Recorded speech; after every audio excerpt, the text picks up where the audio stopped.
Endi Rabia'ni mushu sizni qistash, istiqbol qilishga qistash masalasi uzun yillar davom qildi. Bizmi boshdan oxiri ko'rib turdik bu ishlarni. Masalan, bir qurultayni Amerikada ochmoqchi bo'lsanglar, uni qo'pab Berlinda ochadigan bo'lib, Rabia Qodir o'zini nomzod ko'rsatmasin deganlarni qilib, oxiri yana shu nimada Parijda ochilgandan nurg'un tahdidlarni qilib, siz bu qitim saylansangiz bo'lmaydi deganda oxiri xalqimiz sizni saylab chiqdi. Chunki xalqning ovoziga, xalqning umum kuchiga qarshi turolmaydi bu xalqlar. Endi bu yerda mushu sizga qarshi mushu suiqasdlarda muhim rol o'ynayotgan bir arbab bor. Sallisi yo'g'on supurus quruq, o'zini bosh mutaxassis, strategiya mutaxassisi deb olgan Turkiyada Erkin Akram deydigan birisi bor. Mushu planlab Kıbrıs'ta bir yig'in ochqandi. Bu Kıbrıs'taki yig'in sizniki mushu qurultaydan ayrılışыңızda ve sizga bo'lgan suiqasdlardan nihoyat muhim rol o'ynagan bir suiqasdlik yig'in bu. Onunğa hayotida nimaga qurultayning yig'inida qatnashmaydigan İstanbul'da bir divida bo'lgan bir nima umumiy qatnashibdiki. Endi bular shu Kıbrıs'ta yig'in ochganda sizni chaqirmabdi yig'inga. Seyit Umtürk'ni chaqirmabdi. Hem bu yerda atalmış nima bir strategiya yig'ini degandek bir nomli yig'in ichib, amaliyotda u yig'in sizni o'rish, qanday qilib o'rish to'g'risida suiqasd planlagan bir yig'inki. Bu qanday o'tirib chiqdi deganda, hozir shu qurultayniki Kanadada turishli bir vakili bor. Shu o'z og'zi bilan degan gap. Qatnashibdi o yig'inga. Men o yig'inga berib, bu yig'inniki Rabia Qodirni o'rish yig'ini bo'lganligini ko'rib hayron qoldi deb so'zlabdi bu.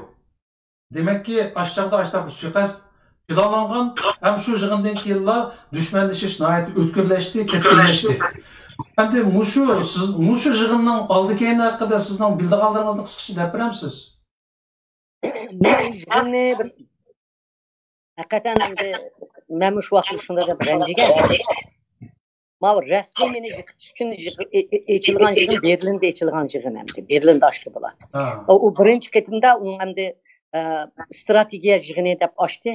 Men shu mushum planladı deb o'yladim, lekin paketim yo'qda meniki. Balkim boshqa maqsad bilan ochganda shunda odamlar yig'ilgan bo'lishi mumkin. Bu yig'in to'g'ri nima deyman, shuningdan tortib jadal majra tugumidi. Oxir dunyoga qurti parchalanib o'tadi. Mening bilginim shunchalik. Tamam. Men qistirib qo'ysam bo'lamdi. Bo'ldi. Men shu juvon asli o yig'in Gollandiyada ichilmoqchi bo'lgan, burun birinchi qo'ri. Keyin bular uni bekor qilib Germaniyada ochdi-ku.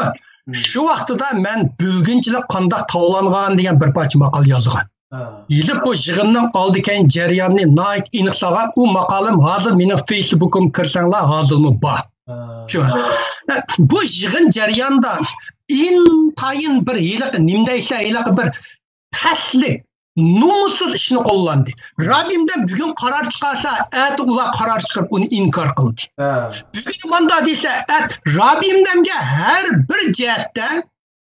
bir jihatda qarshi chiqarib, Rabbimdamni quruq joziga aylantirib, Rabbimdan bir sistish yo'lini tutdi bular. Endi o'zir sistib ketdi-ku. Rabbimdan Alloh taoloning avatgan, Uyg'urlar avatgan farishtasi. Buni hech kim birini qilolmaydi. Shunda qilib Rabbimdamni aşinchilik ayıpli nim qildi bular. Endi yig'in ochdi bu. Bu huquqni shunda oldi. U vaqtida bir Rabbimdamni yan bir qo'ldirtish bo'ldi. Rabbimdan bir oliy lider deb bir yog'on qalpoqni birini kaydirib, butun odamni qildirib, bir muncha mushning ichida bular Xitoydan o'rgangan butun suiqasdini mushu Rabbimdamga shu vaqt ishlatdi, Uyg'urlar ishlatdi. Shuningdek, bular hozir nihoyat xo'sh Uyg'urlarning parchalanib ketishi, bularningki maqsadi. Uyg'urlar qanchalik parchalanib ushlashga orlik etsa, bu dunyo Uyg'ur qurultiyi o'zini cho'ng bir tashkilot bo'lib ko'rindi. Shunga bu nurg'un tashkilotlarning ichiga kirish uchun 4 odam uchun bir tashkilot o'ziga kirib oldi. Shu paskashishda bo'lganda, bak shu jarayonninki yig'inning oldi-keyin jarayonni men nihoyat tafsiliy yozib, Bölgünçilik qanday tavlangan degan maqolni yozgan. O vaqtda shu maqolim hozir shu jarayonni bilaman desanglar, shu jarayonni bilib ya o'qiyman desanglar, ash meni Facebook'im kirsanglar 20 betlik maqol men e'lon qilib qo'ygan. Tamam. Bo'ldi men. Endi bu bu Xitoy cho'ng taraddud qilgan. Xitoy hukumati Amerikaga sen bizning birinchi darajalik dushmanimizni sen ko'tarding, uni to'xtatmading, uning pul verding deb har qatim tashqi ishlar ministri bilan suhbat qilganda mening masalamni o'tirg'a qo'ygan. Xitoy butun dunyoga birinchi nomerlik dushmanim deb Dalai Lama ishkimizni e'lon qilgan. Uning eng dahshatli bölgünçi terörist Rabia Qadir mushundaq deb e'lon qilgan.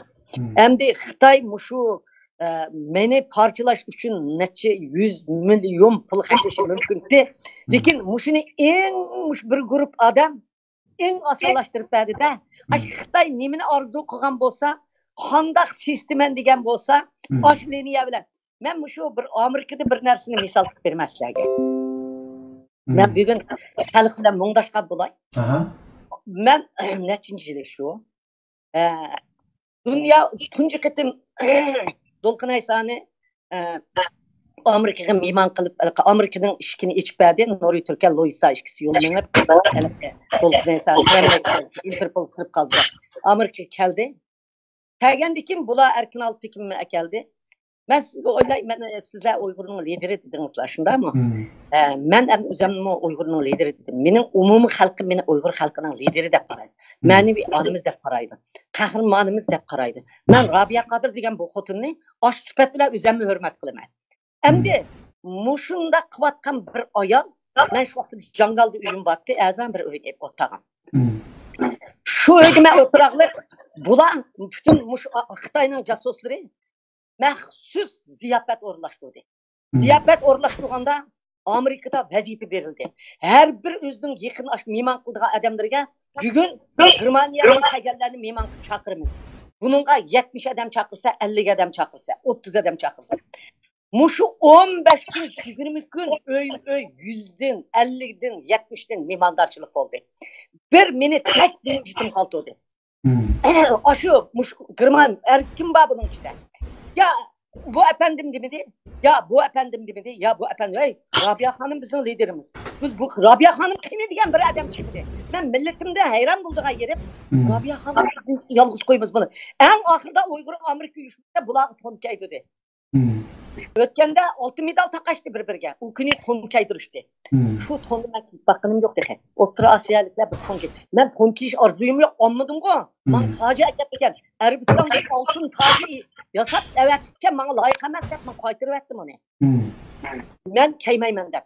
Kaygan bilen şu yerde bir-biriga tonkay dedi. Uygur Amerika uyuşması çoğun jığını açtı. Mukafat dedi. Aşınınga bir maşindan birini ekilip beni apırıp böyle toğuzup meni erkin efendimni Germaniyadan kelgan o efendimlerini yenimde toğuzup kaydısumu bu bir alijanaplık bir ahlak. Ben lider bo'lmay maket qo'yib qo'ygandim. Men bir ömrüm senin davayını qildim ey xalq. Ey xalq men senin davayını qildim.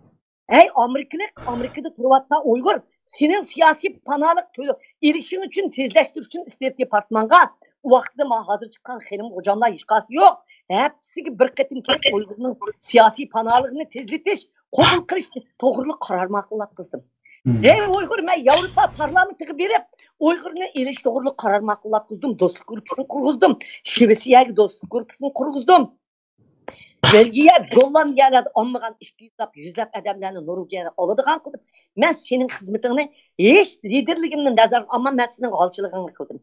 Muşu mıdak öy 70'den 80'den 90'den otağa vaxtıda ha yıkahat gülgayda benim yokluğum sana bölünmedi mi? Şunun için biz mahkumunu takip ettiniz. Benim yokluğum sana bölünmedi mi? Kıyni Rabia Hanımız demiş ki bu yerde yok deydiğen bir adam çıkıp cüret diyemedi. Demek bizim halkımız Xitayning jasuslarından Xitaydan şunçalik qo'rqib ekanda va chetlarda turib. Men shu vaqtda shuni his qildim. Rahmat. Ben tuturup koysam bo'ldi. Bo'ldi. Qara, har qanday bir nimani sen siyasi baza deganmichi u bir savdoga o'xshash, tijoratga o'xshash narsa. Sen bir malni bozor salsang, shuni haq osi bo'ladi.